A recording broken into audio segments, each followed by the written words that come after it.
Hello, everybody. Welcome to Rebel Sports First and 10 with C-Dog. And I'm Champ. Rebs are falling apart a little bit right now. You know, 2 straight losses after starting off with 2 strong wins. Yeah, we beat Norwood and Wellesley. Pretty good games by us, but then we fell to Natick and Milton the past 2 games, so not too good. A lot of injuries these past few games, a lot of offensive and defensive plays. We'll get into it more. See you after the break.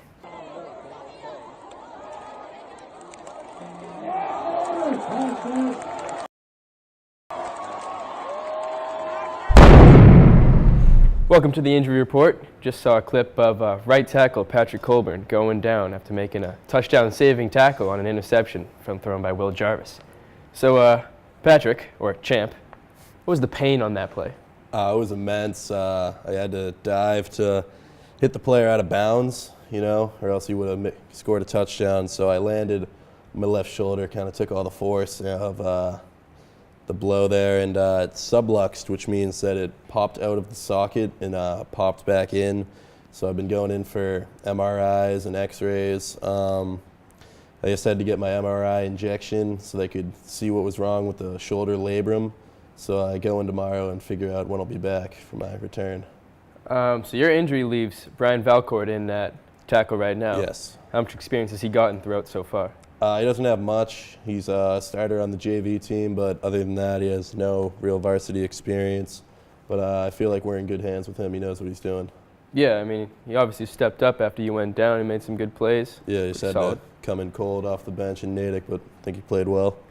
Another guy who went down in Natick was receiver Jack O'Meara, correct? Yeah, I was standing over on the sideline, and then he limped over. He had I think quad injury, I believe, and he couldn't really run or walk too well. So, I mean, that leaves an opening for you at corner, your safety. Well, I already played there anyway. But yeah, well, and it leaves a lot of question marks at receiver because he was one of the team's leading receivers.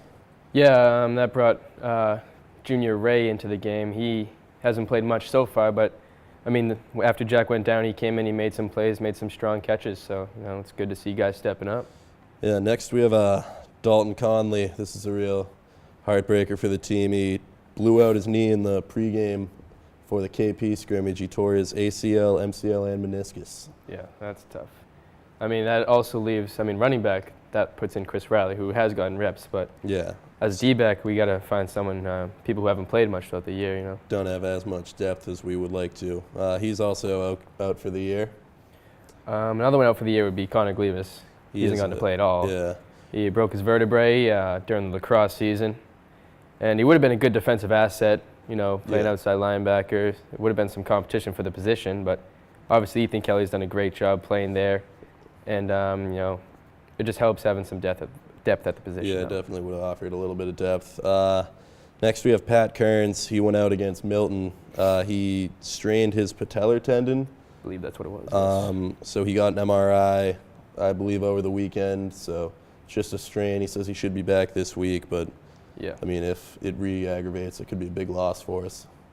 Yeah, well, rather than get healthy now and have him ready when we need him most a couple of weeks from now against Braintree. Yeah. Greg O'Connell possibly broke his hand against Milton.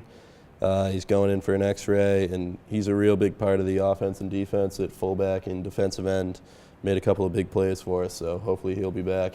Yeah, he's a real power player, Not afraid to hit guys at fullback, hit guys at DN, Yeah, Niall Gallagher, he broke his thumb Friday night against Milton, had to come out around the 3rd quarter, but he can still play with his injury. He'll just be in a little bit of pain with it, so as long as we have him, I think we'll be all right, but he just has to be able to find a way to deal with the pain that he's going through. And lastly, we got AJ Cervello, possible ankle sprain, but we saw him yesterday. We talked to him. He seems to be doing all right. Should be practicing soon and should be back for the game on Friday. So that's good news right there. And that's all we got for the injury report. We'll be back in a little bit with more. Here we are talking about our team performance so far. In our first 2 wins defensively, I thought we showed a lot against Norwood. It was a shutout, let up no points. Yeah. Our red zone, our offense let up a fumble within the 20-yard line. Our defense stepped up, made a red zone stop. So, it's good to see guys stepping up, playing hard the whole game. Even when we knew we were going to win, no one stepped down. Everyone stayed in and played hard, and that's what we want to see.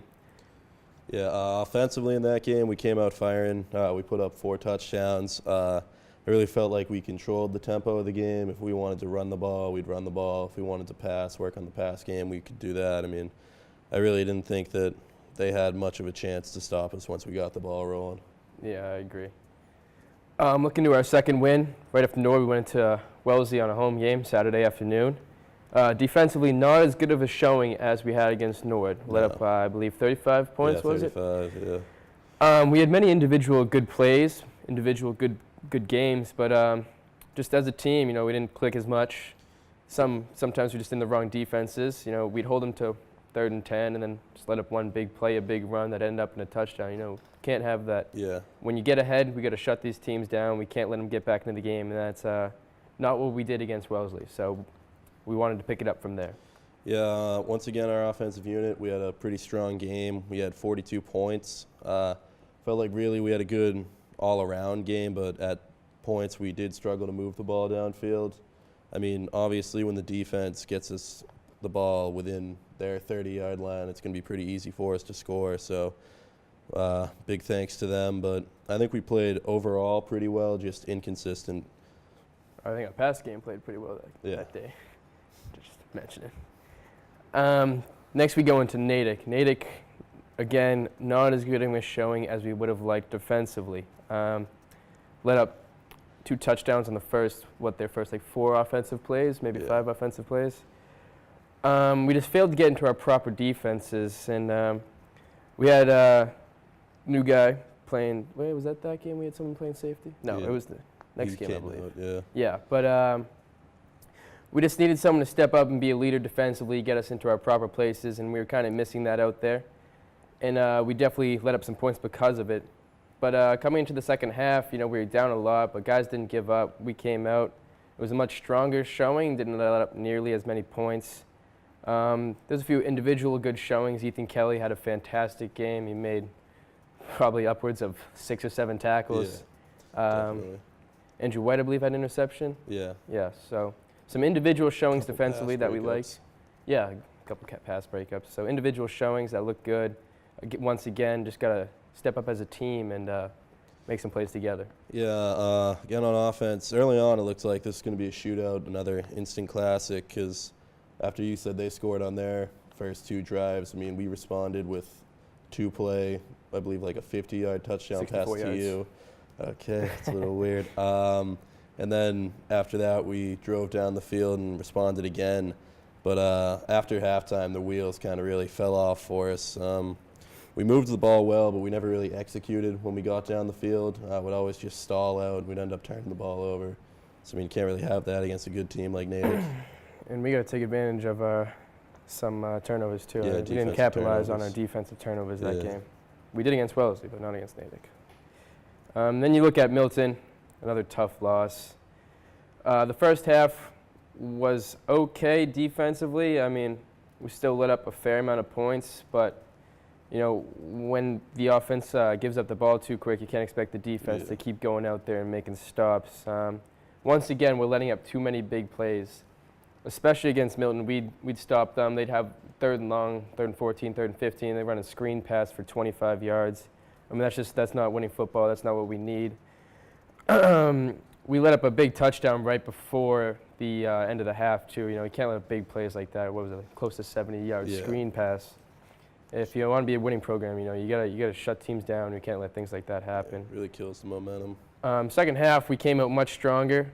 We seem to be a second half team, which we got to fix, but only 1 touchdown led up the second half, which is good. We actually won the second half. Yeah. Scored twice, they scored once. Once again, we're seeing good individual efforts. Ethan Kelly with 2 picks, Andrew White with a pick. The secondary, multiple pass breakups, but once again, just need to play better as a team and just limit the amount of big plays we let up. Yeah, again on offense, I think that this game we really struggled. We came out flat offensively. We did have some new faces in there with some injuries.